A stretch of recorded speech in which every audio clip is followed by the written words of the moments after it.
And welcome back to thecrochetcrowd.com. I'm your host, Mikey. Today I have a quick tip for you. So we get a lot of questions on how to change the color of the yarn without any excessive knots and to make it a nice clean line. So here's how I do it. If you've been watching me through the years, I do it the same way every time. So I'm coming up to the end of a row, and what I like to do for myself, even when it says to change the yarn in the last stitch, I like to finish off completely. But what I like to show you in today's video is how to finish it off so that you don't have any weaved in ends. So let me just go to the end of the row here. So I'm just going as a double crochet.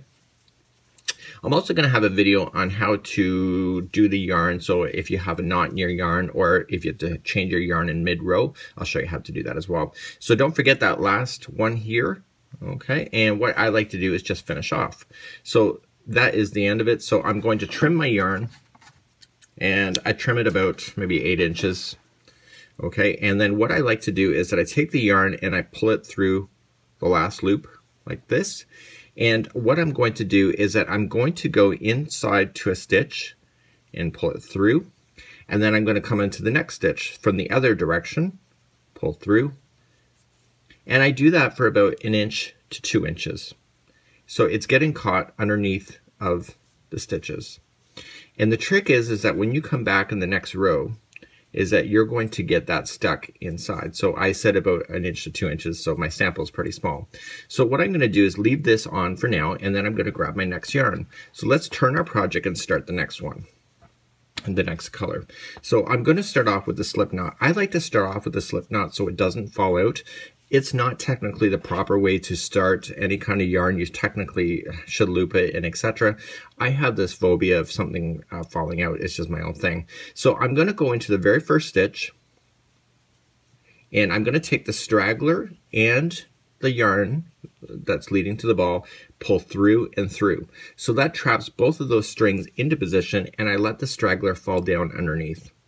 So now I'm going to double crochet. So that does not count as one. So one. So I'm going to chain up 3. So 1, 2, and 3. So when I'm going to go in this one, I want to leave the straggler down on top, like so, and I'm going to come into the next stitch. But because I have weaved this piece in, I want to look for it, and you can see it's kind of there. And so when I go in there, I want to make sure that I'm trapping not only this red string on top, but also this one underneath. And I'm going to double crochet right over top. And what this is going to do, it's going to trap the yarn underneath the stitches. And I do that for about 1 inch in this direction. Now, like for the red, but the other one I go longer. The reason for it is that because I started off with a slip knot, it's not going to fall out on its own. So that's about enough for me, so I'm going to let that fall out of the way. And I continue to crochet as normal then for the remainder. So now this green string is now done. So now what I can do at this point, and I give it a bit of a stretch, and this is hanging out here, so I'm going to take my scissors and I'm going to cut. And because the red is hanging out the back, because I buried it underneath, is that I can safely just trim whatever's left hanging out. In time, what you do is that when you go to start off that first slip knot, that string that you normally start off with becomes a point to, you get used to it, so you don't waste a lot of yarn, and so you can safely trim your colors like so, and you don't have to worry about anything falling out on you. So this concludes today's quick tip.